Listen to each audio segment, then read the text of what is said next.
Bonjour, Diane Carouenne, je suis experte sociétale chez Artelia. Aujourd'hui, on va s'intéresser à la prise en considération du genre dans la ville. En effet, depuis les années 1970, des études, d'abord féministes, ont mis en exergue que les villes étaient inégalitaires. Depuis, architectes, urbanistes, sociologues, géographes parfois, s'entendent pour dire que les villes ont été et sont encore trop souvent conçues par des hommes et pour des hommes. Les personnes en charge des tâches ménagères, qui incombent encore pour 73% aux femmes, ainsi que les personnes qui sont en charge du care, c'est-à-dire l'accompagnement des jeunes enfants, des personnes âgées, des personnes à mobilité réduite, ont des contraintes particulières de déplacement. Les injonctions qui sont faites aux femmes aussi sur leur habillement, sur leur comportement, ainsi que les violences publiques auxquelles elles peuvent faire face, vont influencer fortement la manière dont elles vivent en ville, dont elles s'approprient la ville. Les femmes, le plus souvent, vont avoir des stratégies d'évitement.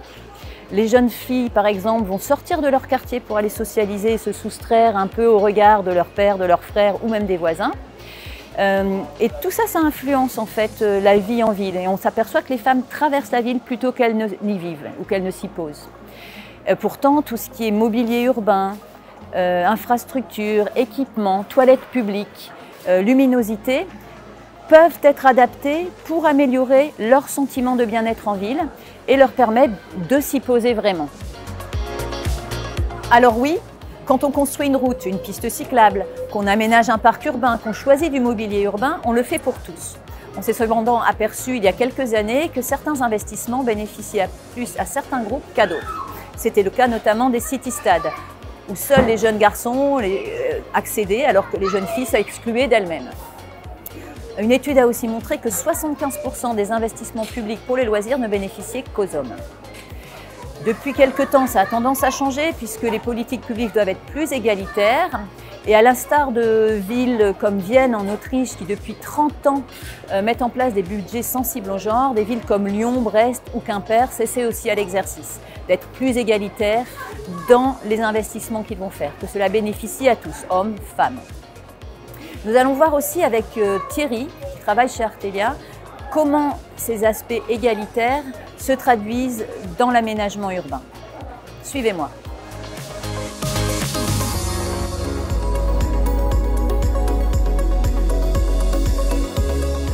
Merci Thierry de me recevoir. Donc, comme je te l'ai dit, on travaille sur un groupe de réflexion sur l'intégration du genre dans nos projets. Et on s'est aperçu que tant dans nos projets à l'international, la prise en considération du genre était quasi systématique parce qu'on est soumis à des standards internationaux. Autant sur nos projets en France, ça paraît ne pas être le cas. J'aurais aimé avoir ton retour sur les projets d'aménagement urbain. Oui, effectivement, en France, cette question est traditionnellement négligée. Je pense que c'est dû à un manque de sensibilisation, voire de compréhension de la question du genre dans l'espace public, dans l'espace urbain. Néanmoins, on peut observer une évolution, des progrès. Certains territoires commencent à intégrer cette question de l'inclusion, de l'équité, de l'égalité femmes-hommes dans leurs projets d'aménagement, dans leurs documents contractuels. Ils développent des guides et signent des chartes en lien avec cette thématique. Ah, donc c'est intéressant, mais c'est vraiment dommage de s'en priver puisque prendre en compte le genre, ça doit se faire dès la conception d'un projet. Et ça fait partie en fait d'une démarche de concertation où on va consulter les habitants, différents groupes dans un quartier ou une ville pour connaître leurs besoins, leurs spécificités, leurs contraintes. Et c'est seulement en faisant ça qu'on peut adapter un projet et faire en sorte que la ville ensuite soit accessible, inclusive et confortable pour tout le monde. D'ailleurs, en travaillant sur les aspects genre, on impacte plus d'une personne sur deux, puisqu'en fait, ça va impacter les enfants, les personnes âgées, les personnes à mobilité réduite éventuellement, et aussi les hommes et les femmes au sein du foyer. Donc c'est dommage de s'en priver. Oui, effectivement. Si on prend des exemples concrets de mobilité ou de circulation, on peut s'apercevoir que le public féminin fait plus de ce que j'appelle des trajets domestiques que le public masculin. Alors, un trajet domestique, c'est d'accompagner les enfants à la crèche ou à l'école, de se rendre dans des services publics ou des services médicaux, d'aller faire les courses. Et donc, pour pouvoir accompagner ce public féminin spécifique, il faut que les aménagements soient aussi adaptés à leurs contraintes. Une poussette, par exemple, lorsque les enfants sont en poussette et en bas âge. Et l'idée, c'est vraiment de créer une ville apaisée, qu'elles se sentent en sécurité, qu'elles puissent appréhender la ville dans les meilleures conditions. Et ça passe par des aménagements, somme toute, relativement simples, d'élargir les trottoirs pour que la poussette puisse passer, au même titre que pour les fauteuils, pour les personnes à mobilité réduite. Ça passe par avoir des éclairages qui soient adaptés aussi au temps et à la saison, d'avoir des parkings et des zones de stationnement à proximité de leur lieu de destination.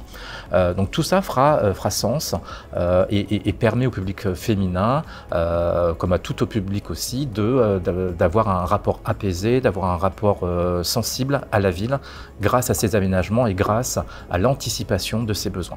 D'accord. On a essayé aussi de se poser la question en interne de comment rendre cette réflexion, cette prise en compte du genre plus systématique. Et on s'est dit que chaque collaborateur, collaboratrice devrait se poser des bonnes questions. Donc on a travaillé sur une liste de 5 questions clés que chacun, quand il prend un nouveau dossier, chacune, quand il prend un nouveau dossier, un nouvel appel d'offres, une nouvelle tâche, se pose la question comment, par ce travail, par ce projet, je vais pouvoir contribuer à l'égalité femmes-hommes. Comment je vais aussi pouvoir sensibiliser, être force de proposition pour des donneurs d'ordre ou pour des partenaires dans le cadre des projets. Est-ce que tu penses que c'est une bonne idée de travailler sur des systématismes ? Ah, effectivement, d'avoir travaillé sur l'automatisme est une bonne solution. Ça passe aussi par la co-construction et la co-conception des projets d'aménagement. Mais cette grille d'indicateurs peut permettre d'accompagner cette co-conception. L'idée, effectivement, c'est qu'on puisse intégrer l'humain dans toute sa diversité dans l'urbain, de pouvoir vraiment avoir une ville qui soit intégrée, que la population, l'ensemble de la population soit intégrée à la ville, qu'on puisse faire ville, donc faire société. Je suis contente d'entendre qu'un ingénieur partage la vision des sociologues, des urbanistes, des chercheurs. Et je pense qu'ensemble, on va pouvoir faire évoluer la ville pour qu'elle soit plus inclusive et qu'elle réponde plus aux besoins des uns et des autres.